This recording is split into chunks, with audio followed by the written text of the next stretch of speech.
Bob the Brick Breaker is a new game. In fact, it's the latest game from indie developers Branium Games. Released on the 20th of November 2025 for the PS4, PS5 and Nintendo Switch, this retro-style arcade brick-breaking game is a simple yet addictive blast from the past. Taking inspiration from games like Arkanoid and Breakout, the aim here is to play as Bob as you climb your way through the levels by breaking bricks. Bob holds a girder section above his head and you need to move left and right to aim the ball bearing which is bouncing around the screen. I'm showing my age here, but it reminds me a lot of those DVD player screensavers that you're just itching for it to touch the corners exactly. If you know, you know. Do not let the ball touch the floor. Add to this the further challenge of enemies which come in both minion and boss form. They aim to impede your task by layering more bricks into the level. There are power-ups and what appear to be things to actually hinder your progress. We'll get into that in just a second. Today I'll be showing you a little playthrough and giving my honest first impressions and opinions. Thank you so much to Oscar Celestini, the main artist for this game, for the opportunity to review Bob the Brick Breaker. Let's have a little play of this game then. My first impressions are of what I can hear. The menu music in this game is fun and has a calming, easy to listen to jazz vibe. Then when we get into the levels, the music switches up to more of a big band swing situation which gives you the necessary kick in the bricks to get you going. I will note here there are actually 10 options for music and 10 options for sound effects, which is quite impressive.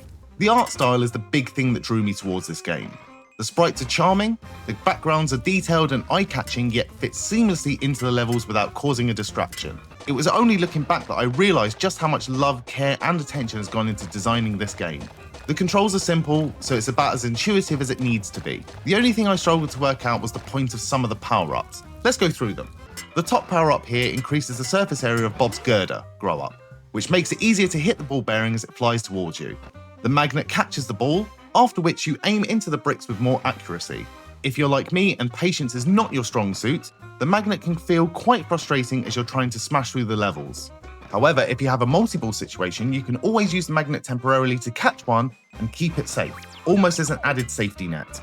The pistol fires bullets into the air, Yosemite Sam style, which is great for any loose bricks that are getting a little too close and harder to hit. Just be careful with this one as you still need to stop the ball from hitting the floor.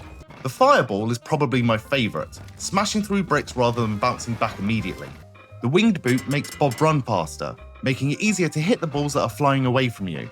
The rope, I haven't actually worked out what this one does yet, but if anyone can let me know in the comment section, I'll be eternally grateful. Same with the snail actually, it's hard to tell if this slows me down or the ball.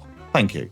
In general, the power-ups help to keep the game fresh and engaging. There are moments when the pace is slow and rather frustrating, then all of a sudden you have 3 balls flying around the screen, bullets flying everywhere, and enough drops to completely obstruct your vision. This is not a bad thing, it's actually a positive and will keep you locked in and engaged to the game.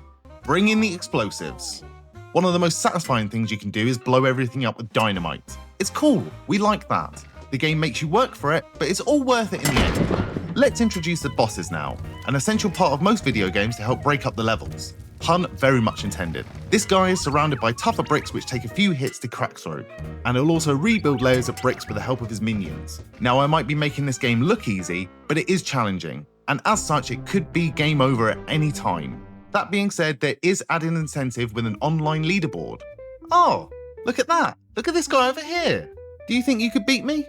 Well, I think you should try. For the low price of £6.29, I think this game would be a fun little addition to anyone's game library. There's also a multiplayer function as well, which I haven't tried yet, but I can assure you I will. Just keep an eye out on my Twitch channel for that. Are there any things that I would improve? Sure, I'm not 100% certain on whether this would make a difference, but possibly adding in some colorblind accessibility options might be beneficial. I could also use a key to explain exactly what those power-ups do. And lastly, and this is me being very picky, maybe a bit more narrative. I know this guy is our enemy, but why? Why is he attacking me? Or am I attacking him? Is Bob the bad guy?